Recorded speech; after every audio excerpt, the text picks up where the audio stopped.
وَلَسَوْفَ يُعْطِيكَ رَبُّكَ فَتَرْضَىٰ۔ آپ احباب کے سامنے تلاوت کرنے کا شرف حاصل ہوا ہے۔ قبل اس کے اللہ تعالیٰ نے اسی سورہ مبارکہ میں یہ ذکر کیا کہ محبوب وَلَلْآخِرَةُ خَيْرٌ لَكَ مِنَ الْأُولَىٰ،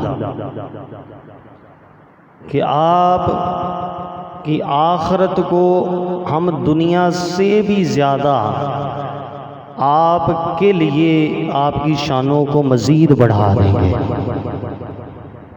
پھر فرمایا فَلَسَوْفَ يُعْطِيكَ رَبُّكَ فَتَرْضَىٰ، محبوب ہم آپ کو اتنا دیں گے، آپ کا خدا آپ کو اتنا دے گا۔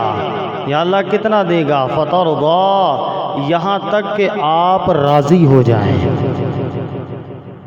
آپ ہر طرح سے راضی ہو جائیں۔ اب اس آیت مبارکہ کو اس ماہ مبارک کے ساتھ خاص نسبت حاصل ہے، جس کو آج ہم نے اپنے اس وقت میں سمجھنے کی سعادت حاصل کرنی ہے کہ رب تعالیٰ کا یہ فرمان کس بات کی طرف ہمیں پہچان دلانے کی کوشش کر رہا ہے، کس بات کی طرف لے جانے کی کوشش کر رہا ہے کہ اللہ تعالیٰ کا اپنے محبوب کو اتنے انعامات و کرامات اتنا زیادہ عطا کرنے کے بعد پھر اعلان کر دینا محبوب ہم آپ کو اتنا دیں گے کہ آپ راضی ہو جائیں۔ اس بات کا مطلب کیا بنتا ہے؟ اس کو سمجھنے کے لیے قرآن مجید پر ایک اور مقام پر فرمایا عَسَىٰ أَن يَبْعَثَكَ رَبُّكَ مَقَامًا مَحْمُودًا، محبوب آپ کا رب قریب ہے آپ کو مقام محمود عطا فرمائے گا۔ مقام محمود کیا ہے؟ کس طرح سے ہے؟ اور اللہ تعالیٰ نے نبی کریم صلی اللہ علیہ وسلم کو یہ انعام جو دیا ہے، اس انعام کی اہمیت کیا ہے؟ اس میں نبی کریم صلی اللہ تعالیٰ علیہ وسلم کی رضا کیا ہے؟ فرمایا محبوب ہم نے آپ کے لیے وَرَفَعْنَا لَكَ ذِكْرَكَ، آپ کے ذکر کو دنیا میں بلند کیا، اتنا بلند کیا کہ ہر جگہ، ہر ڈگر، ہر نگری، ہر بسیہ، ہر بستی، ہر قریہ، ہر جگہ، ہر لمحہ، ہر وقت، ہر سیکنڈ، ہر پل، ہر مائکرو سیکنڈ تک، جب تک یہ دنیا قائم ہے تب سے بھی، اور جب سے قائم ہے تب سے، اور تب تک جب تک قیامت برپا نہیں ہو جاتی، صرف قیامت تک ہی محدود نہیں بلکہ بعد از قیامت بھی ہم آپ کے ذکر کو اس طرح کریں گے محبوب تو سنے گا تو تو راضی ہو جائے گا۔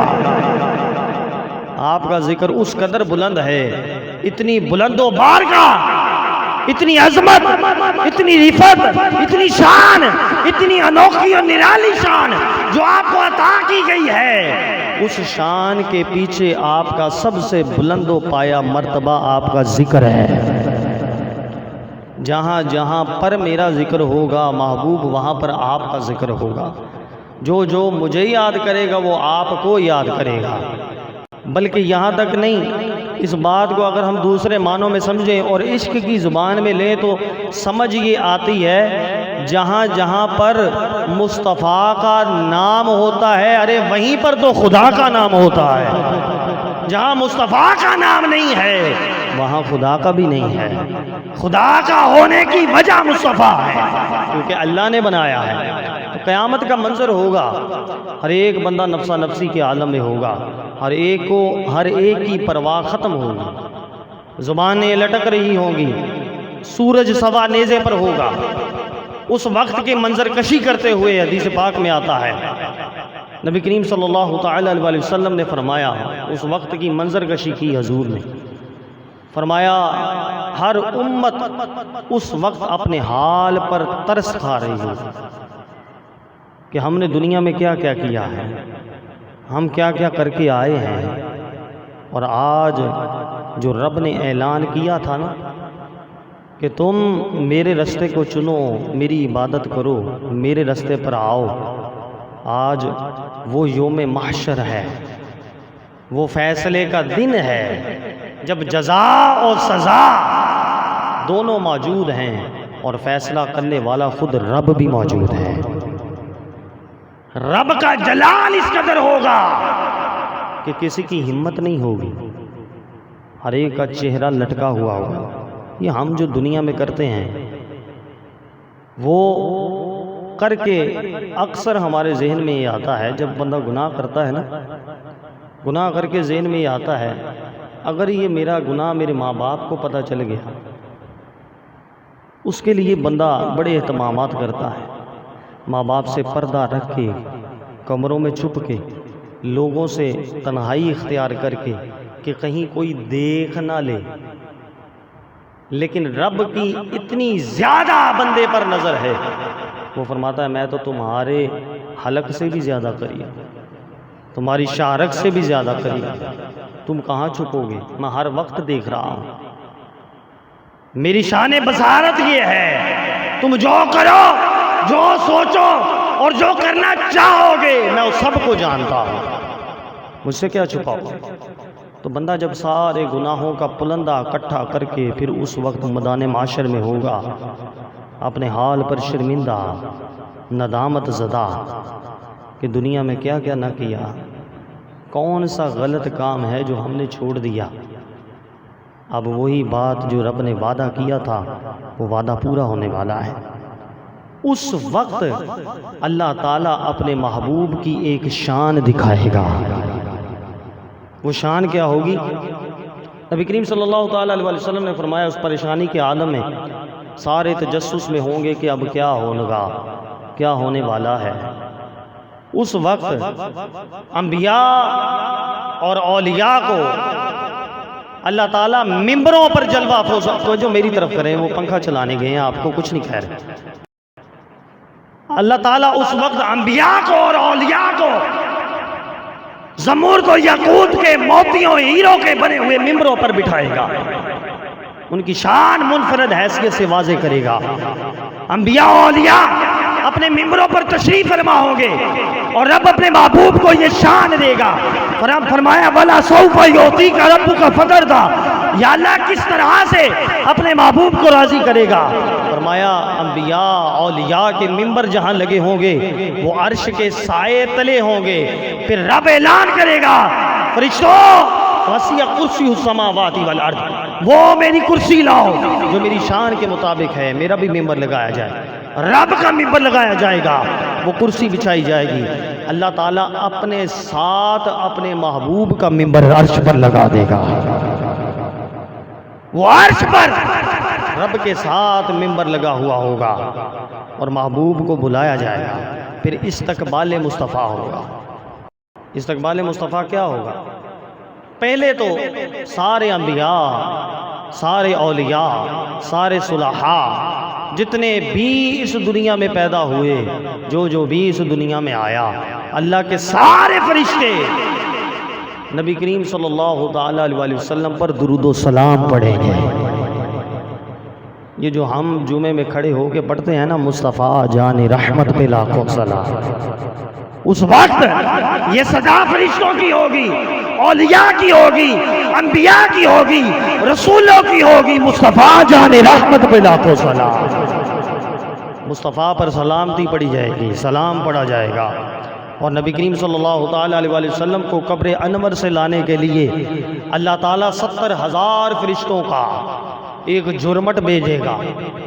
وہ جرمٹ فرشتوں کا وہ جرمٹ ہوگا جو ہر وقت رب سے یہ خواہش کرتا رہا، یا اللہ کبھی تو وہ وقت دکھا کہ ہم بھی تیرے محبوب کو دیکھ سکیں۔ وہ جرمٹ فرشتوں کا جرمٹ نبی کریم صلی اللہ علیہ وسلم کے روضہ انور پر آئے گا، حضور کی قبر کھول دی جائے گی، حضور اپنی قبر مبارک سے باہر تشریف لائیں گے۔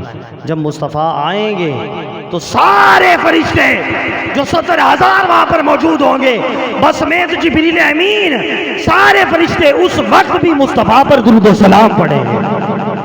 مصطفیٰ کا یہ استقبال وہاں سے ہوتا ہوا جلوس کی شکل میں لایا جائے گا، پھر نبی کریم صلی اللہ تعالیٰ علیہ وآلہ وسلم کو سارے انبیاء جب آئیں گے اپنے اپنے مقام پر اپنی شان کے مطابق آئیں گے، اور مصطفیٰ کی انوکھی شان یہ ہوگی، مصطفیٰ کو راضی کرنے کا طریقہ یہ ہوگا کہ نبی کریم صلی اللہ تعالیٰ علیہ وآلہ وسلم کے لیے اللہ جنت سے براق بھیجے گا، حضور کو براق پر سوار کیا جائے گا، براق پر سوار ہو کر نبی کریم صلی اللہ تعالیٰ علیہ وآلہ وسلم عرش پر جائیں گے اور رب کے پاس آ جائیں گے۔ جب رب کے پاس آئیں گے رب حکم فرمائے گا، محبوب آپ کے لیے ممبر لگایا گیا ہے، بیٹھ جائیے۔ مصطفیٰ صلی اللہ تعالیٰ علیہ وسلم اللہ کی بارگاہ میں عرض کریں گے، یا اللہ تو نے مجھے اتنا عطا کیا، یہ کہاں ہو سکتا ہے کہ میں یہاں پر بیٹھ جاؤں؟ یا اللہ میں تیری بارگاہ میں بندگی کے لحاظ سے کھڑا ہی ہوتا ہوں۔ حضور اللہ کی بارگاہ میں باعزو نیاز کھڑے ہو جائیں گے، نبی کریم صلی اللہ تعالیٰ علیہ وسلم کی طرف اشارہ فرما کر رب سارے انبیاء اور مرسل جتنے بھی یہاں پر موجود ہوں گے، سارے انبیاء کی مخلوقات، سارے انبیاء کی امتیں، ساری رب کی مخلوقات، جو بھی وہاں پر ہوگا، رب سب کو کہے گا، آج دیکھو میدان محشر کا اصل مقصد یہ تھا کہ تمہیں اپنے حبیب کا جلوہ دکھانا ہے، تمہیں اپنے حبیب کا نظارہ کروانا ہے، تمہیں اپنے حبیب کا چہرہ بدعا دکھانا ہے، تمہیں اپنے حبیب کی واللیل والی زلفیں دکھانی ہے، تمہیں اپنے حبیب کا مذاق والا کاجل دکھانا ہے، طٰہٰ والا تاج دکھانا ہے، یاسین والا سینہ دکھانا ہے، حامیم والے کنڈل دکھانے ہیں، مزمل والی چادر دکھانی ہے، مدثر والی اوڑھنی دکھانی ہے، حضور کے جلووں سے بہرامند کرنا ہے، تمہیں اپنے حبیب کا دیدار کرا کر اس بات کو ثابت کرنا ہے جنت تو جنت رہی، جنت والوں کے لیے بھی سب سے بڑا جو انعام ہے وہ دیدار مصطفیٰ ہے۔ وہ سب سے بڑا انعام کیا ہے؟ دیدار مصطفیٰ ہے۔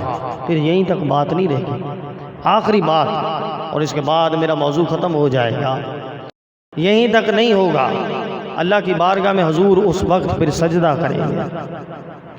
جب رب کی بارگاہ میں سجدہ کریں گے اللہ تعالیٰ فرمائے گا، صل یا نبی محمد صلی اللہ تعالیٰ علیہ وسلم، اے محمد صلی اللہ تعالیٰ علیہ وسلم، محبوب مانگو جو مانگتے ہو۔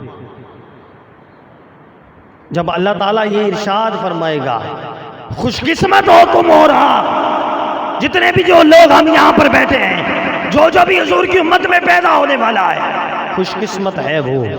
اس وقت رسول اللہ کے منہ سے بھلا کیا نکلے گا؟ یا اللہ میری امت کی بخشش فرما۔ اللہ تعالیٰ اعلان کرے گا، محبوب تمہاری امت میں سے 70,000 ایسے بندے جن کو جہنمی لکھ دیا گیا تھا، جن کے اوپر سٹیمپ لگ گئی تھی، مہر لگ گئی تھی، یہ جہنمی ہیں، 70,000 ایسے بندوں کی نجات ہو گئی، جاؤ ان کو جنت میں لے جاؤ۔ محبوب خدا پھر سے سجدہ کریں گے، یہ دوسرا سجدہ ہوگا، پھر اللہ ارشاد فرمائے گا، محبوب سر اٹھائیے اور مانگے کیا مانگتے ہیں؟ عرض کریں گے، یا اللہ تعداد تھوڑی ہے اور بڑھا۔ قربان جائیں اپنے آقا کی، اپنی امتیوں کے لیے محبت کا تقاضا کیا ہے؟ اس وقت میں سارا کچھ کر کے یہ امت جب اللہ کی بارگاہ میں جائے گی، اس وقت بھی بخشوانے والا مصطفیٰ ہی ہوگا۔ اللہ کی بارگاہ میں پھر عرض کریں گے، یا اللہ تعداد بڑھا دے۔ فرمائے گا، محبوب 70,000 بندوں کا اعلان کیا ہے، چلو 70,000 میں سے ہر ایک کے ساتھ 1,000 کو مزید بڑھا دیا ہے۔ 70,000 بات کو سمجھیں آپ میری، 70,000 کل تعداد، اب 70,000 میں ایک بندے کے ساتھ 1,000 لگ گیا، 1,000 لگ کے پھر اس تعداد کو مزید اضافے کی طرف لے گئے۔ فرمایا، محبوب جاؤ اس طرح سے مزید بخش دیا۔ حضور پھر تیسرا سجدہ کریں گے۔ سبحان اللہ، کو تو شفاعت کوئی نہیں کرانی، اونچی بولو ذرا سبحان اللہ۔ جو حضور کی شفاعت سے بہرامند ہونا چاہتا ہے، جو یہ مانتا ہے ہمارے نبی وہ ہیں، جب میدان محشر لگے گا اس وقت سب سے بڑی کامیابی ہمارے لیے یہ ہوگی کہ ہم اپنے مصطفیٰ کے امتی ہیں. بولیے سبحان اللہ. اس وقت محبوب کا تیسرا سجدہ ہوگا. تیسرا سجدہ ہوگا، رب پھر سے وہی فرمائے گا محبوب اب کیا ہے، پھر مانگو کیا مانگتے ہو. کیا شان ہے رب کی جس کا محبوب سجدے پہ سجدہ کر رہا ہے اور رب دینے پہ دیتا ہی جا رہا ہے. محبوب اور مانگو کیا مانگتے ہو. عرض کریں گے یا اللہ تیری شان میں کوئی فرق نہیں، میں نے اپنی امت سے وعدہ کیا تھا. یا اللہ پوچھے کہ محبوب کیا وعدہ کیا تھا. یہ آپ کو سمجھانے کے لیے بات کر رہا ہوں. رب پوچھے کہ محبوب کیا وعدہ کیا تھا.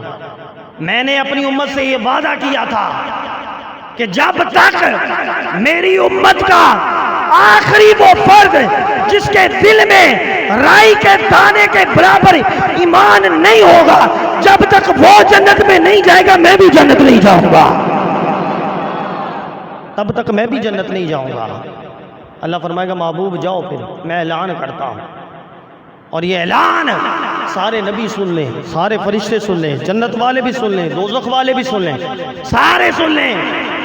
یہ اعلان سب کے لیے ہے جس کے دل میں رائی کے دانے کے برابر بھی ایمان ہے، جو کلمہ محمد مصطفیٰ کا پڑھتا ہے صلی اللہ تعالیٰ علیہ وسلم، اس کو میں نے بخش دیا. رب پھر اعلان، ابھی بات ختم نہیں ہوئی، محبوب چوتھا سجدہ کر دیں گے. اونچی بولو، اور زور لا کے بولو. یہ تو بڑی خوش قسمتی کی ہے. ہلے رائی دے دانے دے برابر گل ہوئی. رائی کا دانہ پتہ کسے کہتے ہیں؟ اگر کسی نے دیکھا ہو، جو سیانے ہیں انہوں نے تو دیکھا ہوگا، بچوں کو اور جوانوں کو شاید نہیں پتا ہوگا. رائی کا دانہ جو ہوتا ہے ریت کے ذرے کے برابر تقریباً ہوتا ہے. اتنا سا بھی ایمان ہو تب بھی بخشوانے پہ آئے تو بخشوا کے چلے. پھر چوتھا سجدہ ہو گیا. جب چوتھا سجدہ ہوا اللہ نے فرمایا محبوب پھر سجدہ کر دیا، سر اٹھاؤ مانگو، صلی علی نبی مصطفیٰ مانگو. اللہ تعالیٰ کی بارگاہ میں مصطفیٰ عرض کریں گے صلی اللہ تعالی علیہ وسلم، عرض کریں گے یا اللہ یہ بھی تھوڑا ہے اور کرم فرما. اب اور کرم کتنا ہے؟ اور کرم یہ ہے، اللہ تعالیٰ فرمائے گا رائی کے دانے سے 1000واں حصہ. اب رائی کے دانے سے 1000واں حصہ کیا ہو سکتا ہے؟ ہاں سمجھے نہیں میری بات. رائی کے دانے سے بھی 1000واں حصہ جس کے دل میں ایمان ہوا محبوب جاؤ اسے بھی بخش دیا. محبوب اسے بھی بخش دیا. پھر اللہ تعالیٰ نبی کریم صلی اللہ تعالیٰ علیہ وسلم کا ایک اور استقبال کر. آخری بات، وہ استقبال کیا؟ اب دل تھام کے اپنے ایمان کے تقاضے کو سنبھال کے اپنے ذہنوں کو روشن کر کے کہ ہم کس مصطفیٰ کے امتی ہیں، ہم نے کن کا میلاد منایا ہے، ہم کن کے نغمے گاتے ہیں، ہم کن کے ترانے گاتے ہیں، ہم کن پر درود و سلام پڑھتے ہیں، ہم کن پر درود و سلام کی صدائیں لگاتے ہیں، کن پر کھڑے ہو کر سلام پڑھتے ہیں، کن کی شانیں بیان کرتے ہیں، کن کی عظمتیں بیان کرتے ہیں، کن کی رفتیں بیان کرتے ہیں، کن کے چہرے بدعا کو بیان کرتے ہیں، کن کے حسن و اخلاق کو بیان کرتے ہیں، کن کے پیکر حسن کو بیان کرتے ہیں، کن کی عظمت و شان و رفت و بلندیاں اور معرفت اور سارے علوم، سارا ذریعہ، سارا ذخیرہ، سارا کچھ، سارا جو کچھ بھی قیامت تک ہونے والا ہے اس محبوب کی شان میں لا کر ہم کیوں بیان کرتے ہیں؟ اس مصطفیٰ کی شان یہ ہے، رب کائنات اپنے فرشتوں کو اعلان کرے گا اب جنتیوں کو جنت کی طرف لے آؤ. جنتی جنت کی طرف آ جائیں گے، قطاریں بنا کر کھڑے ہو جائیں گے. پھر جنتی دروگا دروازے کے پیچھے کھڑا ہوگا. نبی کریم صلی اللہ علیہ وسلم دروازہ جنت کا کھٹکھٹائیں گے. جنت کا جب دروازہ کھٹکھٹے گا اور دروگا اندر سے پکارے گا کون ہے؟ آپ کریں کہ میں محمد ہوں، انا محمد رسول اللہ صلی اللہ تعالی علیہ وسلم. نبی کریم صلی اللہ علیہ وسلم فرمائیں گے میں محمد اب جنت کے دروازے کے آگے آ گیا ہوں. جب جنت کا دروگا دروازہ کھولے گا اس وقت جس طرح سے ہمارا کوئی صدر محفل آ جائے، ہمارا کوئی پیارا آ جائے، ہمارا کوئی محبوب آ جائے، ہمارا کوئی معتبر آ جائے، اس کے لیے ہار لے کر کے کھڑے ہوتے ہیں، دروازے کے آگے استقبال کرتے ہیں. اس وقت کی کیفیت یہ ہوگی کہ محبوب کے اس وقت استقبال کے لیے ہار لے کر کھڑا ہوا خود رب کعبہ ہوگا. خود رب کعبہ